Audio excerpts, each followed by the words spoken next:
জি 24 ঘন্টায় স্বাগত। জ্যাক অলি বল স্টুডিও থেকে আপনাদের সঙ্গে আমি শুভদীপ। শুরু করছি 3 মিনিট 3 খবর। আর আমি শুভদীপ আপনাদের যে খবর জানাবো, ইউজিসির সিলেবাসে, কমার্স রাষ্ট্রবিজ্ঞানের সিলেবাসে এবার থাকছে কৌটিল্যের অর্থশাস্ত্র, থাকছে সাভারকর। জানাবো ডিটেইলে। নিউজরুম থেকে আমি শুক্লা রয়েছে আপনাদের সঙ্গে এবং আমি জানাবো সন্দেশখালীর ছায়া এবং বর্ধমানের জামালপুরে শেখ শাহজাহানকে নিশ্চয়ই আপনাদের মনে আছে। এবার বলবো শেখ ফিরোজের কথা। আর স্টুডিও থেকে মধুবন্তী আপনাদের সঙ্গে আমি রয়েছে। 50,000 টাকা তোলা না দেওয়ার জন্য শ্রীলতাহানি কুপ্রস্তাব দেওয়ার অভিযোগ উঠল কাউন্সিলরের বিরুদ্ধে। আর কি অভিযোগ, কি জানাচ্ছে সবটাই জানাবো আপনাদের। আগে যে খবর আপনাদের জানাবো এই 3 মিনিট 3 খবরে, তা হলো ইউজিসির সিলেবাস, সেই সিলেবাস নিয়ে বিতর্ক ছড়িয়েছে। তার কারণ এবার কৌটিল্যের অর্থশাস্ত্র আর রয়েছে সাভারকরের ইন্ডিয়ান স্ট্রাগল ফর ইন্ডিপেন্ডেন্সও। ইউজিসি সিলেবাসে কেন হঠাৎ সাভারকর কৌটিল্য? কমার্স রাষ্ট্রবিজ্ঞানের সিলেবাস, সেই সব জায়গাতেই এই সাভারকর কৌটিল্যদের অন্তর্ভুক্ত করা নিয়ে বিতর্ক। শিক্ষা ব্যবস্থায় গৌরিকীকরণের অভিযোগে সরব হচ্ছেন বিরোধীরা। সম্প্রতি 9টি বিষয়ের সিলেবাসে রদবদল করেছে ইউজিসি।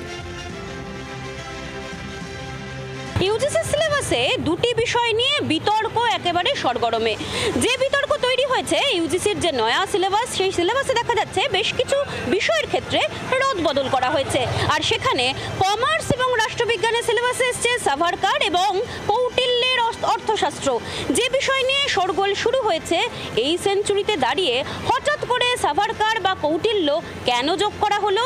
শিক্ষায় গৈরিকীকরণের অভিযোগ তুলে সরব হয়েছে এসএফআই সহ অন্যান্য ছাত্র সংগঠনগুলো। তাদের বক্তব্য, আরএসএস এর এজেন্ডা সুকৌশলে ঢুকিয়ে দেওয়া হচ্ছে, পাল্টা যুক্তি দিচ্ছে গেরুয়া শিবিরও। সব মিলিয়ে সরগরম রাজ্য রাজনীতি এবং সর্বভারতীয় রাজনীতি। জি 24 ঘন্টার জন্য ক্যামেরায় অরিন্দমের সঙ্গে মৌমিতা চক্রবর্তী, কলকাতা। একটা সরি লেখা চিঠি ছাড়া স্বাধীনতা সংগ্রামে যে লোকটা আর কিছু দিল না। শুধু সাভারকর কেন, গোটা আরএসএস আর্যভট্ট শূন্য আবিষ্কার করেছিলেন স্বাধীনতা সংগ্রামে আরএসএস এর ভূমিকা দেখে। তারা নাকি এখন আমাদের স্বাধীনতা নিয়ে জ্ঞান দেবে? সাভারকরের লেখা বই নাকি এখন পড়তে হবে? ভারতের ছাত্ররা কোনো অবস্থাতেই মানবে না। টানা চেষ্টা করে চলেছে বিজেপি আরএসএস শিক্ষা ব্যবস্থাকে কবজা করার। এই ধরনের ভাগাভাগি করে আসলে শিক্ষার ক্ষতি করছে, জাতির মেরুদণ্ডের ক্ষতি করছে আরএসএস।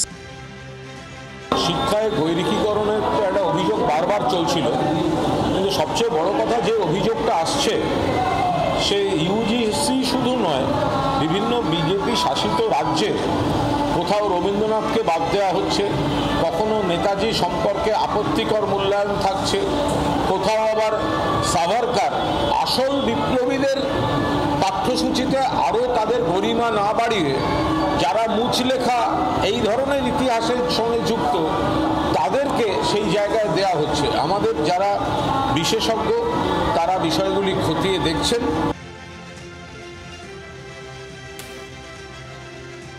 5 বছর কারা অন্তরালে ছিলেন, আন্দামানের মতন জায়গায় থাকতে হয়েছে। বিভিন্ন সময় দেশের স্বাধীনতার জন্য তার অবদানকে কেউ অস্বীকার করেননি।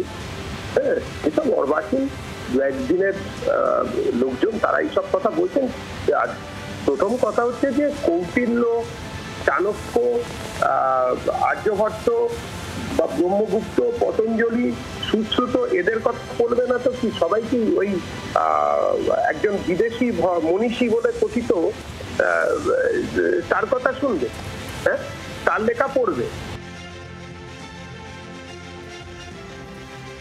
বর্ধমানের জামালপুর, সেখানে শেখ শাহজাহানের ছায়া। শেখ ফিরোজের কথা বলবো, যিনি একজন তৃণমূল নেতা। তিনি পঞ্চায়েত প্রধানের স্বামী এবং তার বিরুদ্ধে একাধিক গুরুতর অভিযোগ। কি কি অভিযোগ রয়েছে তার বিরুদ্ধে? তোলাবাজির অভিযোগ রয়েছে, জমি দখলের অভিযোগ রয়েছে, এমনকি নারী নির্যাতনের অভিযোগে সরব হয়েছেন সাধারণ মানুষ। তারা বলছেন শেখ ফিরোজের যে জুলুমবাজি তা যে কোনো তালিবানি শাসনকে হার মানাবে, এমনটাই বলছেন তারা।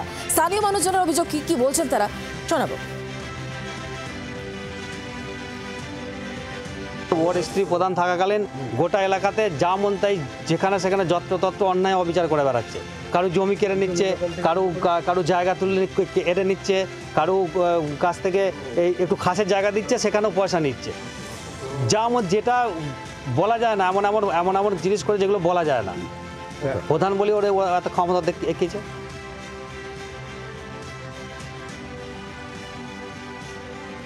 এই পশ্চিমবাংলাতে বোধহয় এর মতো মানে অত্যাচারী আর বোধহয় শেখ ফিরোজের মতো অত্যাচারী বোধহয় পশ্চিমবাংলাতে দ্বিতীয় কেউ আছে বলে আমার তো মনে হয় না। আমার দাদা শাহ আলম মল্লিক, হ্যাঁ, উনি ক্যান্সার রোগ আক্রান্ত।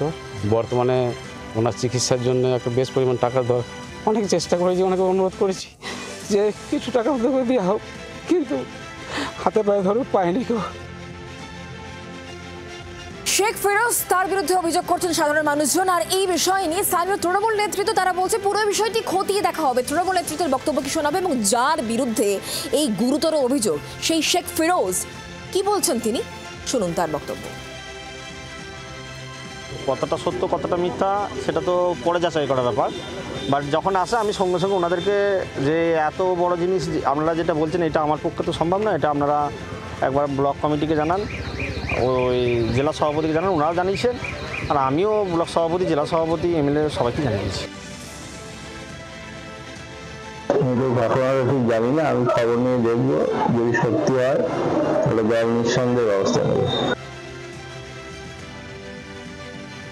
গ্রামে অঞ্চল সভাপতি শাহাবুদ্দিন শেখ ওরফে দানি, উনি একটি বাড়ি করেছেন বেআইনি জায়গায় এবং ওখানেই মানে ম্যাপভুক্ত রাস্তার ওপরে বাড়িটা আছে, সম্ভবপুর চক্ষণজাতি বর্ডারে বাড়িটি, এবং ওখানে বেশ কিছু লোককে পয়সা নিয়ে বসিয়েছে।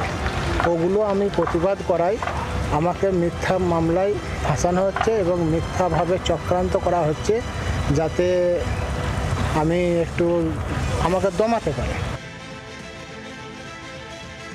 এটা তো নিউ নর্মাল পশ্চিমবঙ্গে। একে তৃণমূল, তার উপরে শেখ সিরাজ বলছেন না কি যেন সব বলছেন। তাহলে যদি এরা যদি অত্যাচার না করে তাহলে কে অত্যাচার করবে? অত্যাচারিত তো পশ্চিমবঙ্গের জনগণ, পশ্চিমবঙ্গের মানুষ অত্যাচারিত হবেন, এটাই তৃণমূলের শাসনে, এটাই নিয়ম। তৃণমূল সরকার তো আর পশ্চিমবঙ্গ রাজ্য সরকার না, এটা তৃণমূল সরকার। এই সরকারের বিসর্জন চাই। মানুষ এই সরকারকে পরিত্যাগ করছে, পরিত্যক্ত হবে এই সরকার 26-এ। শেখ ফিরোজ শেখের পর এবার কার কথা বলবো? কৃষ্ণপদ মণ্ডল। তার বিরুদ্ধে ঝুড়ি ঝুড়ি অভিযোগ। 50,000 টাকা তোলা না দেওয়ার জন্য শ্লীলতাহানি, কুপ্রস্তাব দেওয়ার অভিযোগ তার বিরুদ্ধে।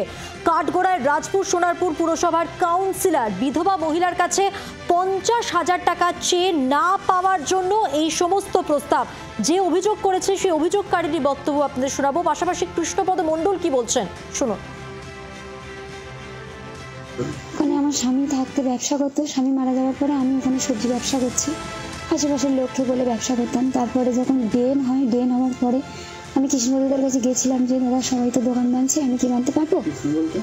আমাদের এখানকার কাউন্সিলর কিছু ছেলে এসেছে হঠাৎ একদিন, বলছে কৃষ্ণদা তোমার দেখা করতে বলেছে। বলছি ঠিক আছে, কখন যাবো? বলে সন্ধ্যেবেলা। ওনার ওখানে পার্টি অফিসে আমি দেখা করতে গেলাম ওই আম্বেদকর ভবনে। উনি একদিন দুদিন 3 দিন বহুদিন এরকম হাঁটতে হাঁটতে বলে আচ্ছা ঠিক আছে তোমার সঙ্গে কথা বলবো, তুমি আমার বাড়িতে দেখা করো। বাইরে দাঁড়িয়েছি, বাইরে দাঁড়ানোর পরে আমার কাছে বলছে তুমি 50,000 টাকা দাও, নইলে আমার দিকে দেখো। 2টো অপশান দিলাম তোমাকে, 2টো অপশানে যে কোনো একটা মানলে আমার ছেলেরা তোমাকে গিয়ে দোকানে গিয়ে দোকান পেয়ে দেবে, তোমার দোকান। মহিলাটিকে আমি জানি না, চিনি না, আমার কাছে কবে এসেছিল তাও আমার মনে নেই, কেন আমার অফিসে এবং বাড়িতে প্রতিদিন লোকজন আসে, প্রচুর আসে। তো এটা সর্বৈব মিথ্যা, ভিত্তি। আইনের পথেই চলুক, আমি চাই এর সত্য উদ্ঘাটন হোক, এবং ও যেটা বলেছে সেটা সর্বৈব মিথ্যা। ওকে আমি চিনি না, জানি না, তা আমি টাকা চাইবো কি আর এইসব উল্টো পাল্টা প্রস্তাবও বা কি দেবো? প্রশ্ন হচ্ছে যে তৃণমূলের, সে বারুইপুরে হোক, সে কেষ্টপুরে হোক, আর সে সোনারপুরে হোক, এ পুরেরই হোক না কেন, তৃণমূল যদি পশ্চিমবঙ্গের হয় যেখানেই থাকুক না কেন, তাদের সব ক্ষেত্রেই চরিত্র এক। এই সমস্ত কাউন্সিলরদের গাছে বেঁধে মারা উচিত। এই সমস্ত কাউন্সিলরদের পাবলিক গাছে বেঁধেই মারবে। বাঙালির সহ্য ক্ষমতা অসীম, বাঙালির সহ্য ক্ষমতা অসীম। বাঙালির মা বোনকে বোঝাচ্ছে, বলছে যে হয় 50,000 টাকা দাও, নয় আমার কাছে চলে এসো। আজকে সব বাংলার সব বড় বড় বাঘের বাচ্চারা যারা বাংলা ভাষা নিয়ে সব জায়গায় ঝাঁপিয়ে পড়ছে, তারা কোথায়? 6টা মাস বাদে এই অবস্থার নিশ্চয়ই সম্পূর্ণ পরিবর্তন হয়ে যাবে। অত্যন্ত দুর্ভাগ্যজনক অভিযোগ। আপনারা জানেন কদিন আগেই বারুইপুর থেকে যে ক্যানালটার পাশ দিয়ে এইভাবে অবৈধ দোকান পরপর বসছিল, ইরিগেশন দপ্তরের সহযোগিতায় এই খালের পাশ থেকে হকার উচ্ছেদ কর্মসূচি চলছিল। তারপর আবার যখন নতুন করে দোকান বসে তখন স্বাভাবিকভাবেই স্থানীয় স্তরে তার প্রতিবাদ করা হয়। এবার এই মহিলা অভিযোগ মালদা চাঁচলে জন্ম সার্টিফিকেট নিতে দিতে হচ্ছে কাটমানি। 500 থেকে 700 টাকা করে কাটমানি নেওয়ার অভিযোগ তৃণমূল পরিচালিত গ্রাম পঞ্চায়েতের বিরুদ্ধে। ইতিমধ্যেই জেলা শাসকের কাছে পঞ্চায়েত কর্তৃপক্ষের বিরুদ্ধে লিখিত অভিযোগ করেছেন আবেদনকারীরা, যদিও দুর্নীতির অভিযোগ অস্বীকার করেছে পঞ্চায়েত কর্তৃপক্ষ। মালদার চাঁচলের খরবা গ্রাম পঞ্চায়েতের ঘটনা। রণজয় সিংহ আমাদের প্রতিনিধি রয়েছেন আমাদের সঙ্গে। রণজয়, পঞ্চায়েতের বিরুদ্ধেই অভিযোগ উঠছে, কি বক্তব্য পঞ্চায়েতের? শুভদেবী, এখনো পর্যন্ত পঞ্চায়েতের যারা কর্তৃপক্ষ রয়েছেন তারা জানাচ্ছেন এই ঘটনার সঙ্গে তারা যুক্ত নয় এবং এই ধরনের কোনো কাটমানি নেওয়া হচ্ছে না। যদিও এলাকার যারা আবেদনকারী তারা কিন্তু জানাচ্ছেন যে যেভাবে এসআইআর লাগু হওয়ার ফলে এই যে পঞ্চায়েত এলাকার পঞ্চায়েত দপ্তরে ভিড় হচ্ছে নতুন করে নামের জন্ম সার্টিফিকেট নেওয়ার জন্য, পাশাপাশি নাম সংশোধনের জন্য এবং ডিজিটাল পদ্ধতিতেই কিন্তু তৈরি করা হচ্ছে। সেক্ষেত্রে যখন তারা আবেদন করছেন এবং সেই নাম নথিভুক্ত করতে যাচ্ছে, তাদের কাছ থেকে 500 থেকে 700 টাকা নেওয়া হচ্ছে। পুরো বিষয়টি নিয়ে তারা জেলা শাসকের কাছে লিখিত অভিযোগ করেছেন। জেলা শাসক, মহকুমা শাসক চাকল মানে পঞ্চায়েত অস্বীকার করছেন অনুযায়ী, কিন্তু স্থানীয়রা যারা অভিযোগ করছেন তাদের কি বক্তব্য শোনাবো?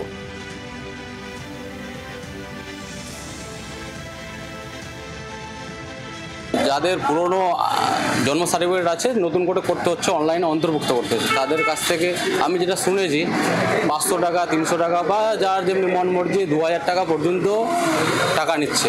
পঞ্চায়েত প্রধান, সেক্রেটারি আর পঞ্চায়েতের স্টাফরা টাকা নিচ্ছে। সাধারণ মানুষগুলো বার্থ সার্টিফিকেট নিতে যাচ্ছে, ওদের কাছে টাকা দিয়েছে, কোনো রিসিভ কপি কোনো কিছু দিচ্ছে না। আর রিসিভ কপি চাইলে পরে উল্টাপাল্টা কথা বলছে। কিসের জন্য বার্থ সার্টিফিকেট চেঞ্জ হচ্ছে? কিসের নাম ভুল আছে তার জন্য। হ্যাঁ। আচ্ছা, তো কত টাকা চাইছে? 500 টাকা করে চাইছে। জন্ম সার্টিফিকেট দিতে কাটমানি নেওয়ার অভিযোগ, আর এটা নিয়ে বিজেপির কি বক্তব্য আপনাদের শোনাবো এবং ওই খরবা গ্রাম পঞ্চায়েতের উপপ্রধান তিনি কি বলছেন তাও শোনাবো। তৃণমূলের রাজত্বে সমস্ত জায়গায় এই ঘটনা ঘটছে। দুর্নীতি কেবলমাত্র শিক্ষাক্ষেত্র, স্বাস্থ্য, খাদ্য এটার মধ্যে সীমাবদ্ধ নাই। শংসাপত্র দেওয়া থেকেও দুর্নীতি আরম্ভ হয়েছে। এমনকি স্কলারশিপের টাকার থেকেও আমরা দুর্নীতির ঘটনা শুনেছি কালিয়াচক থেকে বিভিন্ন জায়গায়। এটা তৃণমূলের একটা স্বভাবে পরিণত হয়েছে। যেখানেই তৃণমূল, যেখানেই তৃণমূলের নেতা, যেখানেই তৃণমূলের ছোঁয়া, সেখানেই দুর্নীতি। সেখানে দুর্নীতির হাত থেকে, তৃণমূল থাকলে দুর্নীতির হাত থেকে কোনো পরিত্রাণ নাই। না, কোনো রকম এক্সট্রা চার্জ বা এক্সট্রা ফি নেওয়া হয় না। এখন বর্তমানে বার্থ সার্টিফিকেটের ডিজিটালাইজেশন করা হচ্ছে, যেটা হাতে লেখা সার্টিফিকেট ছিল পুরোনো আগে, সেটাকে আমরা এখন পঞ্চায়েত থেকে আমরা ওটাকে অনলাইন করছি এবং ডিজিটালাইজেশন করছি এবং নতুন সার্টিফিকেট হচ্ছে, যেটা হওয়ার নিয়ম সেইভাবে চলছে কাজ। হ্যাঁ, অবশ্যই কাজ অবশ্যই বেড়েছে, কারণ এই মুহূর্তে অনেক ডিজিটালাইজেশন কার্ডের চাপ বেড়েছে। প্রত্যেকে যারা অনলাইন হওয়ার আগে যে কাজ সার্টিফিকেটগুলো ছিল সেগুলো এখন সবাই ডিজিটালাইজেশন করছে, তার জন্য একটু পঞ্চায়েতের চাপ স্বাভাবিক বেড়েছে। দরকার টাকা, টাকা থাকলে পরে আপনি মেডিকেলে ভর্তি হতে পারবেন, এমনটাই টোপ দেওয়া হচ্ছে। আপনারা কি জানেন যে মেডিকেলে ভর্তির জন্য 50 লাখ টাকা, 40 থেকে 50 লাখ টাকা যদি থাকে তাহলে আপনি ভর্তি হতে পারবেন, এমনটাই জানা যাচ্ছে। কারণ জয়েন্টে যাদের র্যাঙ্ক কম তাদেরকে ঘন ঘন ফোন করা হচ্ছে এবং এভাবেই টোপ দেওয়া হচ্ছে, এমনই অভিযোগ উঠছে। আর এবার সেই ঘুঘুর বাসা ভাঙতেই চাইছে স্বাস্থ্য শিক্ষা দপ্তর। ইতিমধ্যেই যেমনটা জানা যাচ্ছে যে ভর্তির যে প্রক্রিয়া, সেই প্রক্রিয়ার ক্ষেত্রে কিন্তু নির্দিষ্ট করে একেবারে নির্দেশিকা জারি করা হয়েছে।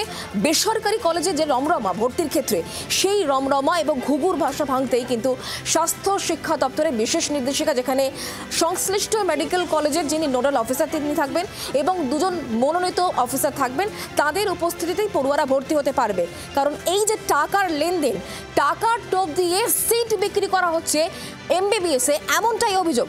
পড়ুয়ারা তারা কি বলছেন, কি অভিযোগ তারা করছেন শোনাবো।